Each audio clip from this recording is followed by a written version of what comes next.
Bab 6 Materi Data Kamus. Materi pertama, pengertian data.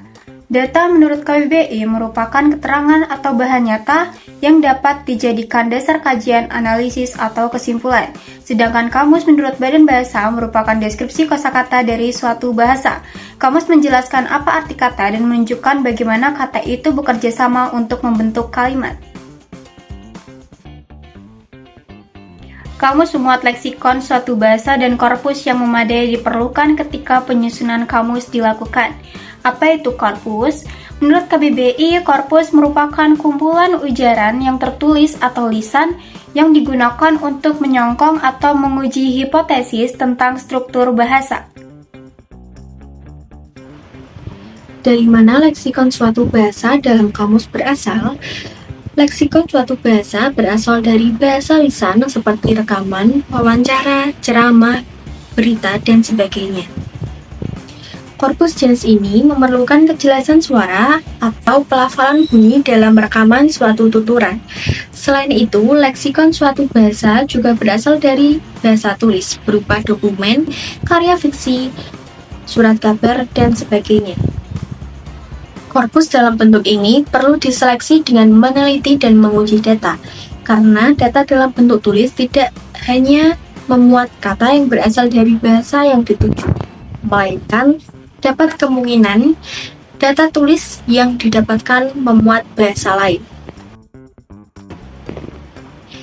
Dalam proses penyusunan kamus, data dalam korpus tidak serta-merta dimasukkan dalam kamus. Akan tetapi, terdapat proses seleksi data dengan cara penyaringan hingga validasi data sebelum data tersebut dimasukkan dalam kamus. Selanjutnya yaitu pembatasan dan pengumpulan korpus. Pembatasan korpus dilihat dari sisi kehadirannya yang alami dengan mempertimbangkan berbagai macam cara bahasa digunakan, baik secara lisan maupun tulisan. Korpus ini diwujudkan dalam bentuk lisan atau tulisan yang sudah ditranskrip dan dipilih secara teliti. Pada umumnya, pengumpulan korpus leksikografer dibatasi oleh waktu, mengingat kamus tidak ditulis dalam keadaan vakum, melainkan ditulis oleh orang yang bekerja dalam tekanan waktu, yang menjadi pertimbangan utama dalam pengumpulan korpus. Salah satu keputusan utama dalam pengumpulan korpus adalah menentukan berapa banyak data lisan dan tulisan yang harus dikumpulkan.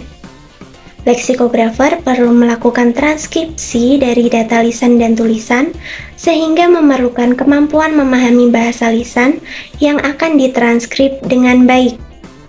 Leksikografer juga harus bisa membedakan setiap bunyi yang diucapkan serta menentukan batas-batas kata yang dilisankan. Bahasan selanjutnya adalah prinsip umum pengumpulan data kamus. Sebelum melakukan pengumpulan data, ada 10 prinsip pengumpulan data yang harus dipertimbangkan agar hasil yang diperoleh sesuai dengan yang diinginkan. Di antaranya berupa keaslian, representatif, ketercakupan, kecocokan, aspek preskriptif, aspek sosial, aspek waktu, aspek geografis, aspek bahasa teknik, dan nama diri. Yang pertama, prinsip keaslian. Contoh paling mudah dari prinsip ini adalah kata-kata yang berkaitan dengan hantu.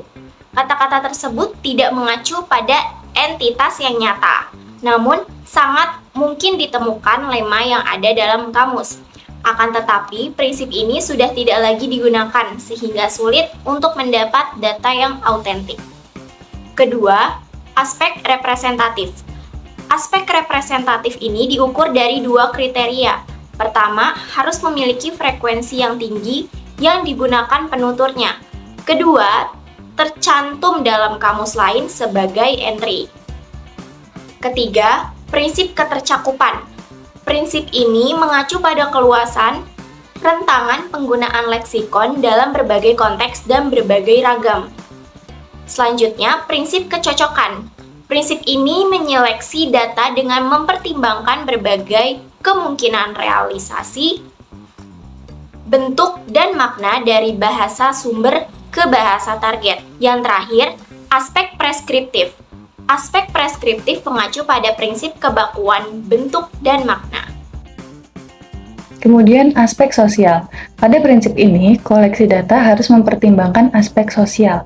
Misalnya, kata-kata yang secara konseptual tidak dapat berterima karena bertentangan, atau karena adanya perbedaan dengan hukum, agama, kebangsaan, dan lain-lain. Aspek waktu. Ada dua hal yang dipertimbangkan, yaitu kata lama dan kata baru. Aspek geografis. Aspek geografis dapat mencerminkan kata-kata yang berasal dari dialek tertentu dan akan diambil sebagai data. Apabila kata yang bersangkutan digunakan dalam berbagai daerah bahasa. Aspek bahasa teknik. Terdapat beberapa data yang memiliki ekspresi umum dan digunakan secara umum dengan konsep yang hampir sama. Nama diri dikategorikan sebagai kata, bukan dalam pengertian bahwa semua nama diri dalam suatu masyarakat merupakan kosakata bahasa masyarakat itu. Pengertian kutipan data. Kutipan berisi butir-butir leksikal tertentu dengan konteks yang menyertainya.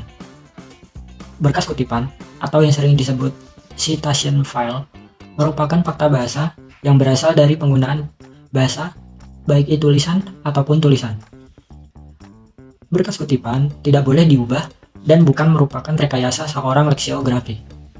Meskipun dia memiliki kemampuan menghadirkan kalimat yang mengandung data terpilih. Berkas kutipan juga yang diambil dari sumber lisan seperti dialog, wawancara, dan ceramah.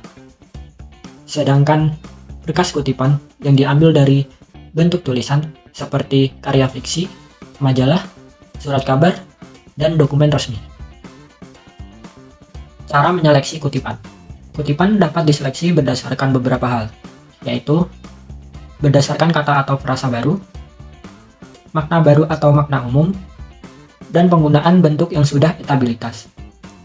Kata atau frasa dari bahasa asing yang digunakan tanpa harus melalui penerjemahan. Informasi tentang etimologi, pengucapan, dan tata bahasa, informasi lafal atau bentuk, dan harus ada pembatas makna untuk setiap kata dalam bahasa Indonesia. Baik, selanjutnya yaitu adalah materi tentang kaidah pengutipan.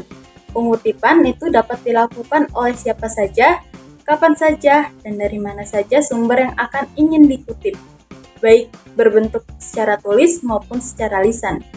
Seseorang yang ingin mengutip yaitu harus mengetahui prinsip kutipan yang ada. Pertama, yaitu batasi jumlah kutipan dari sumber yang sama. Kedua, jangan mengutip serta konteks tersebut jelas dan memiliki makna tertentu. Ketiga, jangan mengutip dalam bahasa dialek. Dan yang terakhir, jangan mengutip kata yang disertai dengan tanda huruf, kecuali jika untuk membedakan makna sebagai unit yang tak terpisahkan.